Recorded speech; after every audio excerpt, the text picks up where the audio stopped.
Hi, I'm Caroline Parkinson. I'm set to lead for the creative industries at the University of Edinburgh, and we're looking at what's possible with data-driven innovation. And obviously that takes on board many things, so it's very exciting. And the creative industry has been 16 sectors, including our lovely magazines. Yeah, it's a great job. I'm loving it. So, Nikki asked me to talk about my favourite magazine.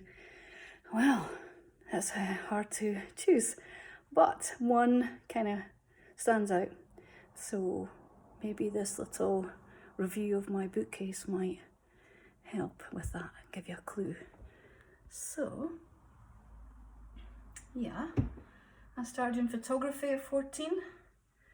I started making clothes with my mum and sewing and knitting at 11, doing embroidery.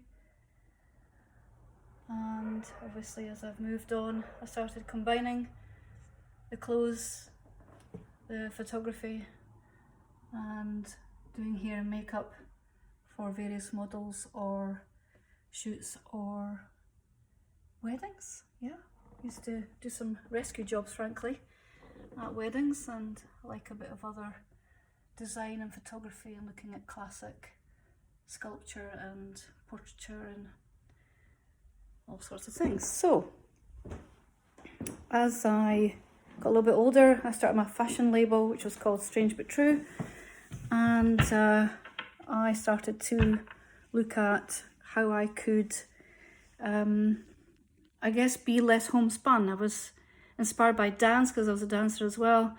I was inspired by musicals and those that made costumes for musicals, and I was brought up on musicals.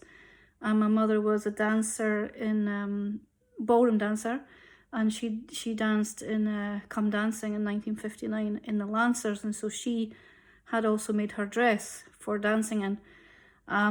So I had that theatrical more feel, or filmic kind of feel, and obviously it was still all homemade and I was developing my ability with templates, etc.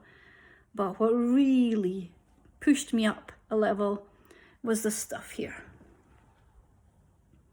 So we have Harper's Bazaar, where the photography is astounding, and then there's Elle, and there's a bit of Vogue. Look at those September issues. Wow.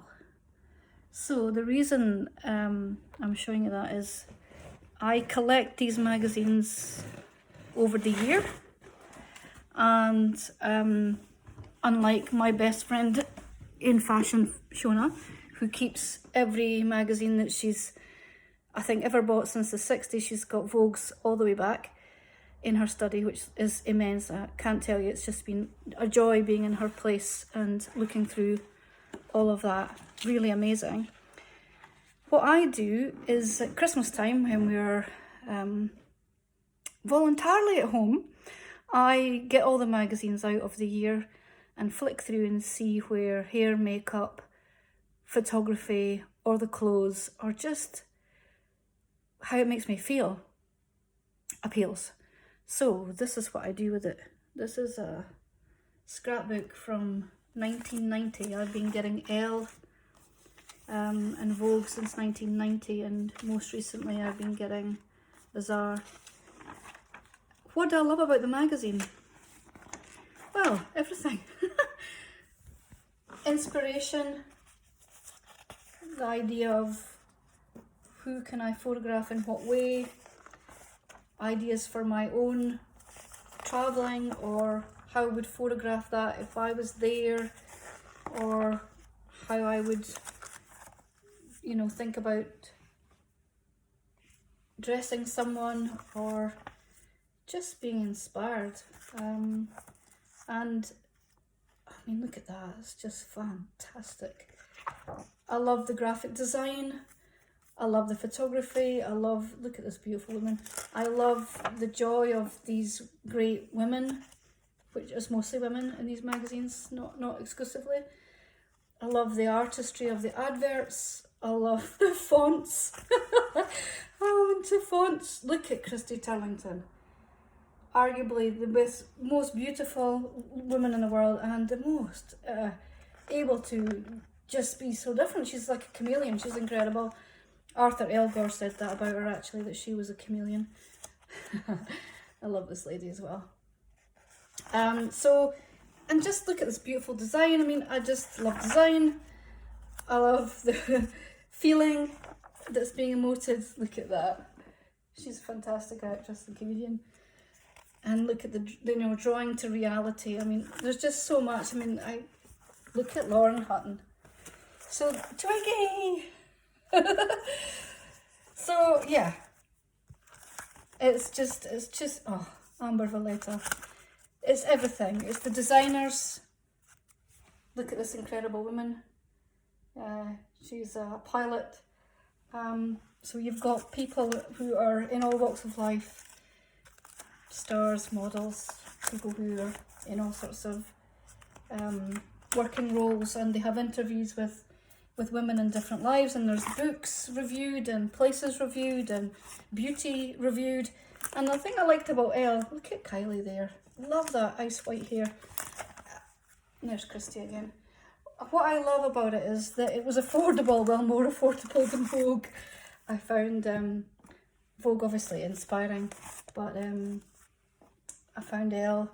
Yeah, I went to Positano on the back of this. I mean, I saw this and I've actually been, so it's like it inspires me to do stuff and to make stuff. And I feel that, look at Kate, I feel that it brings me into the zeitgeist as well. There's a feeling from the magazine that puts you in touch with the time. And so, there you go. That's my favourite magazine. Just a quick little thing before I go is I blended my photography and fashion over the years, not just in making pictures but in putting pictures on stuff. So in my study is a dress I made for the Scottish National Photography Collection for an award ceremony in which they were nominated. And as an individual creative, with the advent of digital photography and then digital printing, I've been able to put my images on silk. So this is my image of Antelope Canyon in Arizona, and it's on a scarf with my logo. And I love the irregularity of the fact that mostly you take a part of an image and recreate it so that it's like a big illustration. But this is all one image. I'm trying to keep the fluidity of the one image, and then when you wear it, you have a array of different colours. So I've just been experimenting with that. And for right now, which is more appropriate, is the cherry blossom. So I made this a few years ago.